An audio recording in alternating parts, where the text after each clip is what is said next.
pidana penjara selama 1 tahun dan 6 bulan. Richard Eliezer alias Baradae dijatuhi vonis 1 tahun 6 bulan atas kasus pembunuhan Brigadir J. Meski begitu, Richard tidak akan menjalani sepenuhnya hukuman tersebut. Sebab hukuman pidana itu masih dikurangkan dengan masa penangkapan dan penahanan yang sudah dijalani oleh Richard. Majelis Hakim Pengadilan Negeri Jakarta Selatan menjatuhkan hukuman pada Richard Eliezer selama 1 tahun 6 bulan. Selain itu, Hakim juga memutus bahwa masa penangkapan dan penahanan Richard akan dikurangkan dari lamanya vonis. Diketahui bahwa Richard Eliezer sudah ditahan sejak 3 Agustus 2022 lalu. Artinya, Richard sudah menjalani masa hukumannya selama 6 bulan sampai dengan vonis dijatuhkan, di mana Richard hanya akan mendekam di balik jeruji besi selama 12 bulan ke depan.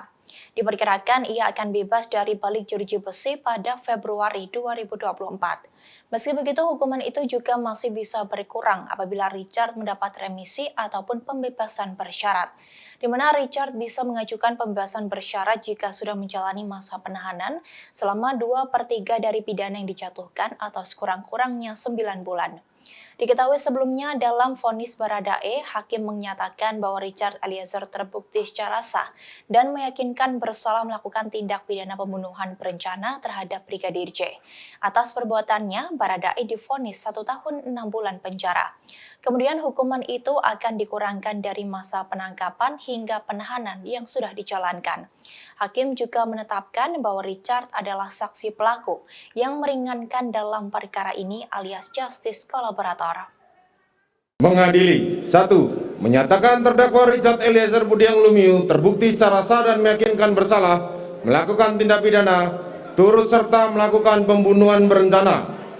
Menjatuhkan pidana terhadap terdakwa Richard Eliezer Budiang Lumiu dengan pidana penjara selama 1 tahun dan 6 bulan.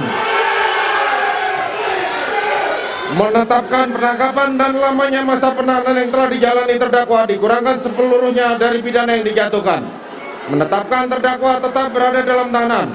Menetapkan terdakwa sebagai saksi pelaku yang bekerja sama atau justice kolaborator.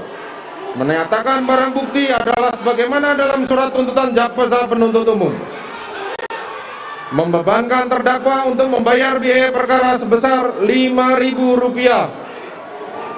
Demikianlah diputuskan dalam rapat permusyawaratan Majelis Hakim Pengadilan Negeri Jakarta Selatan pada hari Jumat tanggal 10 Februari tahun 2022 oleh kami Wahyu Iman Santoso selaku Hakim Ketua, Morgan Simanjuntak Sarjana Hukum dan Alimin Sarjono masing-masing sebagai Hakim Anggota. Putusan mana diucapkan dalam sidang terbuka untuk umum pada hari Kamis tanggal 15 Februari tahun 2022 oleh kami Hakim Ketua didampingi Hakim Anggota tersebut dan dibantu oleh Saudara Aprisno SHMH dan Okta Aprianto SHMH, Panitera Pengganti pada Pengadilan Negeri Jakarta Selatan, serta dihadiri oleh Rudi Imawan dan Sarjana Hukum Magister Hukum, Jaksa Penuntut Umum, terdakwa serta tim penasihat hukumnya. Demikian informasi kali ini, nantikan informasi terbaru lainnya hanya di YouTube Tribun News. Terima kasih sudah nonton, jangan lupa like, subscribe, dan share ya!